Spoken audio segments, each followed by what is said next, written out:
Hello বন্ধুরা, welcome to আরকে sports. আশা করি তোমরা সবাই সুস্থ ও ভালো আছো। তো আজ ঠিক দুপুরবেলায় মোহনবাগান দল কিন্তু অফিসিয়ালভাবে একটা বড়সড় গিফট, সারপ্রাইজ গিফট কিন্তু সকল সমর্থকদের উদ্দেশ্যে দিয়েছে। সেটা হচ্ছে পর্তুগালের ডিফেন্ডার নুনো রেইসকে সই করিয়ে বড়সড় একটা চমক দিয়েছে। তো 6টা বিদেশি প্লেয়ার আছে, তবুও নুনো রেইসকে কেন সই করিয়েছে এটার কারণ তোমাদের কাছকে বলবো, বা এই বিষয়টা নিয়ে আলোচনা করা রয়েছে। এছাড়া এই নুনো রেইসকে নিয়ে কিন্তু কিছু গুরুত্বপূর্ণ বিষয় জানা গেছে, যেগুলো তোমাদেরকে জানাবো। তো প্রথমে বলি, নুনো রেইস তিনি মোহনবাগান দলে সই করার পর কি বলেছেন। তো তিনি বলেছেন, আমার কাছে অনেকগুলো দেশের খেলার প্রস্তাব ছিল।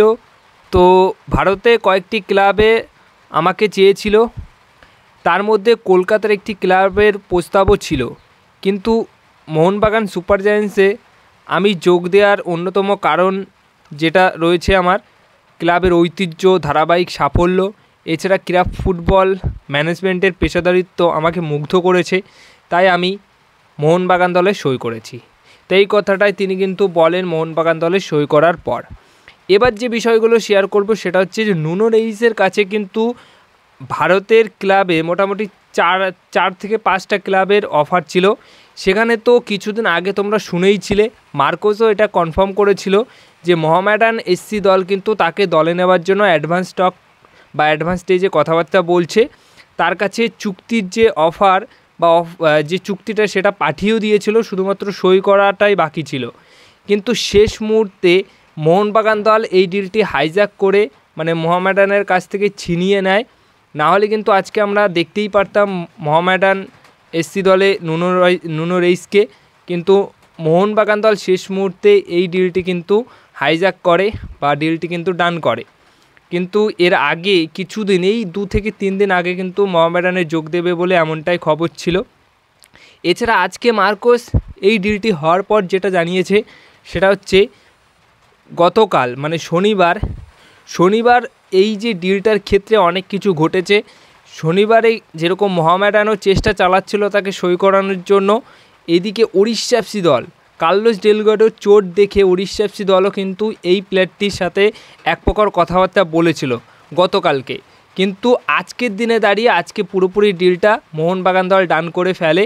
তো এই কথাটা কিন্তু আজকে মার্কোসও জানিয়েছে। তো সেই ক্ষেত্রে মোহামেডানের কাছেও যেরকম আর কি নেওয়ার একটা ইচ্ছা ছিল, ওড়িশা এফসি দলও গতকাল কথাবার্তা বলেছিল। তো এই দুটি ক্লাবের বাইরে থেকে একদম হাইজ্যাক করে নিল এই ডিলটি মোহনবাগান দল। এবার যে বিষয়টা জানাবো সেটা হচ্ছে এই নুনো রেইসকে কেন মোহনবাগান দল সই করিয়েছে। তো দেখো, নুনো রেইস কিন্তু আগামী সপ্তাহে আসছে এবং নুনো রেইস আগামী সপ্তাহে প্র্যাকটিসে যোগদান করবে। আর নুনো রেইস অবশ্যই মোহনবাগান দলের 7 নম্বর বিদেশি প্লেয়ার হিসেবেই সই করেছে।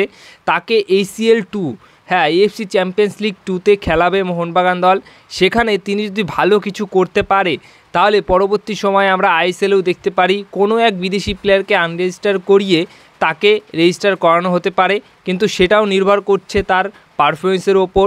ACL 2 এর জন্যই মূলত তাকে সই করানো হয়েছে, কিন্তু তিনি যে কোয়ালিটির প্লেয়ার, আশা করা যায় যে ACL 2তে তিনি ভালো খেলবেন এবং পরবর্তী সময়ে আমরা দেখতে পারি ISLে কোনো এক বিদেশিকে বাদ দিয়ে বা আনরেজিস্টার করিয়ে এই নুনো রেইসকে রেজিস্টার করালো, এরকমও দেখতে পারি। যেটা আলোচনা চলছিল যে নুনো রেইসকে সই করিয়েছে মানে কোনো এক বিদেশি প্লেয়ারকে ISLের স্কোয়াড থেকে আনরেজিস্টার করাবে। তো সেই মতো টম অ্যালড্রেড, গ্রেগ স্টুয়ার্ট, জামি ম্যাকলান এবং অ্যালবাতো রদ্রিগেজ, এই 4 জনের নাম বেশ আলোচনায় ছিল। তো প্রথমে অ্যালবাতো রদ্রিগেজের কথা বলি। তার নামটা কেন উঠছে বা তাকে নিয়ে কেন আলোচনা হচ্ছে, যে তিনি পুরোপুরি ম্যাচ খেলতে পারছে না, তার হালকা একটু চোট রয়েছে। কিন্তু অ্যালবাতো রদ্রিগেজ পুরো মরশুম খেলবে মোহনবাগান দলের হয়েই। অ্যালবাতো রদ্রিগেজকে কখনোই আনরেজিস্টার করাবে না, তার যেটুকু চোট রয়েছে ওটা একটা সামান্য চোট। এবার যদি টম অ্যালড্রেডের কথা বলি তাহলে টম অ্যালড্রেড একটা অপশন হতেই পারে, কারণ তার পারফরমেন্সে কিন্তু মোটেই খুশি নয় সমর্থকরা। কিন্তু এটাও হতে পারে যে সবে 1-2 ম্যাচ শুরু করেছে, পরবর্তী সময় টম অ্যালড্রেড ভালোই খেলতে পারে।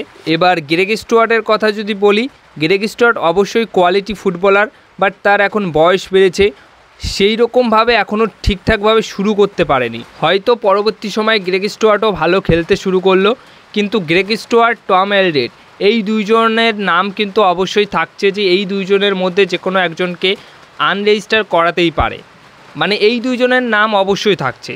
আর জ্যামি ম্যাকলারেনের যে চোটটা নিয়েও আলোচনা চলছিল যে তার চোট তাকে বাদ দিয়ে দেবে, তাকে আনরেজিস্টার করিয়ে দেবে, কিন্তু এমনটা নয়, জ্যামি ম্যাকলারেনও কিন্তু খেলবে। কিন্তু অপশন হিসেবে যদি কোনো দুটি বিদেশি প্লেয়ারের কথা বলা হয় তাহলে অবশ্যই টম এলডেড, গ্রেগ স্টুয়ার্ট এই দুই বিদেশি প্লেয়ারের নাম অবশ্যই থাকবে, যে এখানে এই দুই বিদেশি প্লেয়ারের মধ্যে কোনো এক বিদেশি প্লেয়ারকে আনরেজিস্টার করিয়ে নুনো রেইসকে রেজিস্টার করানো হতে পারে।